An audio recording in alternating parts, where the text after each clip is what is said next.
Good morning, dear students. Let us discuss about the rules of preposition.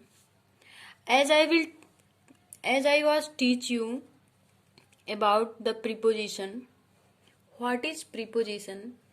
A preposition is a word placed before a noun or a pronoun to show in what relation the person or thing denoted by its sounds in regard to something else.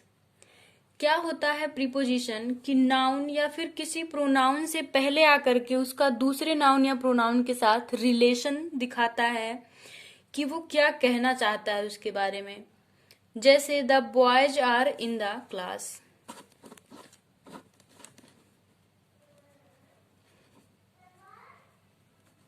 The boys are in the class. इसमें preposition क्या होगा आप लोग हमें बताइएगा। इसमें preposition हमारा इन होगा, यानी क्लास एक कक्षा जिसमें बच्चे पढ़ते हैं और बॉयज ये भी नाउन है। इन दोनों के बीच में रिलेशन कौन शो कर रहा है? हमारा इन शो कर रहा है। रिलेशन कौन बता रहा है इनके बीच में? इन। इसलिए इन हमारा क्या हो गया है? प्रीपोजिशन। जैसे the book is on the table. The book is on the table. तो बुक भी हमारा क्या है? नाउन है। नाउन मैंने क्या बताया था? जितनी भी वस्तुएं हैं जिनका नाम है वो नाउन है, यानी एनी नेम इज नाउन।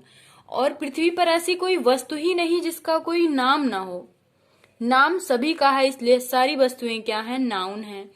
तो बुक और टेबल इन दोनों के बीच में रिलेशन कौन बता रहा है? ऑन बता रहा है। कौन बता रहा है? ऑन। द मैंने पढ़ाई दिया आप लोगों को कि ये द किस में आएगा? आर्टिकल है ये दोनों आर्टिकल्स हैं। ठीक। इज हमारा ये वाक्य को कंप्लीट करे, यानी हेल्पिंग वर्ब हो गया हमारा। लेकिन ऑन क्या है? ये प्रीपोजिशन है, यानी वाक्यों में रिलेशन इस वाक्य में रिलेशन बता रहा है दोनों नाउन के बीच में। अब हम लोग देखते हैं कि कैसे इनका यूज किसका कहाँ पे किया जाता है। सबसे पहले हम लोग देखते हैं कि इन और एट का प्रयोग कैसे करते हैं, यानी इन का प्रयोग कहाँ कहाँ पे करते हैं और एट का प्रयोग कहाँ कहाँ पे करते हैं। इन किसी भी देश, बड़े शहर तथा बड़े स्थानों के साथ प्रयुक्त होता है। इन का प्रयोग हम लोग किसी भी देश, बड़े शहर, बड़े स्थान, इसी के साथ हम इसको लगाते हैं। जबकि एट का प्रयोग हम छोटे शहर,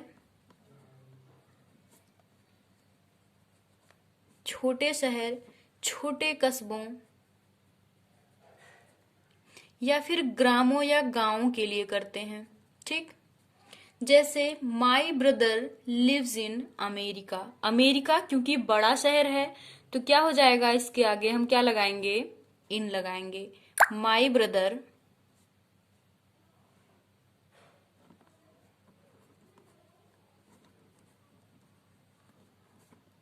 लिव्स इन अमेरिका। तो अमेरिका क्योंकि ये बड़ा शहर है, ये बड़ी सिटी है, इसलिए यहां पर किसका प्रयोग किया गया? इन का प्रयोग किया गया। जैसे हम लोग एक दूसरा सेंटेंस ले लें। Gandhi ji was born at Porbandar इन गुजरात। तो गुजरात बड़ी सिटी है, इसलिए उसके आगे हमने इन लगाया। और पोरबंदर गुजरात का एक गांव का नाम है, इसलिए उसके आगे हमने क्या लगाया? एट लगाया। Gandhi ji was born at Porbandar इन गुजरात। ठीक। यानी इन का प्रयोग किसी भी बड़े शहर, बड़े स्थान या बड़े नगर के लिए किया जाएगा, जबकि एट का प्रयोग हम किसी भी छोटे स्थान, छोटे शहर, कस्बों या गांव के लिए करते हैं। ठीक। अगर हम कहीं भी बड़े शहर के लिए एट का प्रयोग कर देते हैं तो सेंटेंस हमारा फुली रॉन्ग हो जाएगा। दूसरा हम लोग देखते हैं कि इन का प्रयोग और कहाँ पे करते हैं, एट का प्रयोग कहाँ पे और करते हैं। ये टाइम भी शो करता है, यानी जब इन का प्रयोग हम करेंगे कि समय के किसी एक भाग यानी पीरियड ऑफ टाइम को दिखाएगा, लेकिन एट हम कहाँ पे लगाएंगे, जहां पे पॉइंट ऑफ टाइम होगा, यानी निश्चित समय के लिए हम एट का प्रयोग करेंगे, और अगर अनिश्चित समय है तो फिर इन का प्रयोग करेंगे। जैसे ही will leave the place in 3 hours, he will leave the place in 3 hours। यानी ये 3 घंटे की बात की गई, लेकिन ये निश्चित नहीं है कि कौन से 3 आवर की बात की गई, यानी कब, कल, परसों, आज, यानी कब छोड़ेगा ये पता नहीं है, बस बात की गई है 3 घंटे की, इसलिए ये पॉइंट ऑफ टाइम ना होकर के पीरियड ऑफ टाइम। मैंने आप लोगों को अच्छे से समझाया था कि जैसे ये है हमारा एक समय और ये है, इसके बीच का जो ड्यूरेशन होगा यही हमारा क्या होगा, पीरियड ऑफ टाइम होगा, और ये हमारे क्या होंगे, जो मूल बिंदु होंगे ये पॉइंट ऑफ टाइम होंगे। ठीक, तो पॉइंट ऑफ और पीरियड ऑफ टाइम को आप लोग अच्छे से समझ गए। अब आगे हम लोग देखते हैं, जैसे ही left the place at 10 o'clock, या ही will leave the place at 12 o'clock, यानी अगर हम टाइम दे देते 3 आवर के बजाय यहाँ पे कोई समय लिख देते तो वहां पे हम एट का प्रयोग करते। ठीक, आगे हम लोग देखते हैं इन और इनटू का प्रयोग। इन का प्रयोग हम स्थिरता के लिए करते हैं, जैसे he is in the house, he is in the class, the boys are in the class. तो यहाँ पे स्थिरता बताई जा रही है, यानी वो वहां पे है, तो इसलिए यहाँ पर हम इन का प्रयोग करेंगे। लेकिन इनटू का प्रयोग कहाँ पे करते हैं, जहां पे गति दिखाई जाए, जैसे ही जम्प्ड इनटू द वेल। और एक बात और देखिए, गति के साथ साथ हमारी दिशा भी परिवर्तित हो, जब दिशा परिवर्तित होगी तो वहां पे हम इनटू का प्रयोग करते हैं। जैसे अगर कोई उथल पुथल मचा रहा है, तो जैसे हम पानी में जब जंप करेंगे तो हमारी दिशा भी तो चेंज होगी। जैसे हम खड़े हैं और स्विमिंग पूल में हम जंप लगाने गए, तो पानी में जा तो रहे, हम गति भी है और हमारी दिशा भी परिवर्तित होगी, इसलिए वहां पर किसका प्रयोग होगा, इनटू का। ही जंप्ड इनटू द वेल हो जाएगा। आगे हम लोग देखते हैं ऑन और अपान का प्रयोग कहाँ पे करते हैं। ऑन यानी कोई चीज किसी पर रखी हुई हो, जब स्थिरता दिखाई जाए, जैसे the books are on the table, the books is on the table, यानी ये स्थिरता दिखाई जा रही है, कोई वस्तु वहां पर रखी हुई है, तो वहां पर हम किसका प्रयोग करते हैं, ऑन का प्रयोग करते हैं। लेकिन जब कोई गति की बात की जाए, गतिशील अवस्था में किसी चीज को दर्शाना हो, तो वहां पे हम अपान का प्रयोग करते हैं। जैसे the dog jumped upon the table, up और ऑन, यानी अप भी हुआ और ऑन भी हुआ, दोनों बातें की गई है कि जंप करेगा तो क्या होगा, टेबल से नीचे आएगा, यानी उसके लिए हम गति है, तो इसलिए हम वहां पर किसका प्रयोग करेंगे, अपॉन का प्रयोग करेंगे। इसके बाद हम लोग करते हैं इन और विद इन का प्रयोग। ये थोड़ा सा डिफिकल्ट हो जाएगा आप लोगों के लिए। आफ्टर और इन का प्रयोग देखते हैं। आफ्टर हम भूतकाल में लगाते हैं, जबकि इन भविष्य काल में लगाते हैं। यानी हमारा अगर पास्ट टेंस होगा तो आफ्टर का प्रयोग करेंगे, और अगर हमारा फ्यूचर टेंस होगा तो उसके लिए हम इन का प्रयोग करेंगे। जैसे your son came after a month, your son came after a month, यानी पास्ट टेंस की बात कर रहा है कि तुम्हारा जो बेटा है वो अगले हफ्ते यानी लास्ट मंथ में आया। My father will come in a month, और मेरे पिताजी एक हफ्ते में आएंगे। इन अ मंथ यानी आएंगे, आने की बात की यानी फ्यूचर की बात की जा रही है।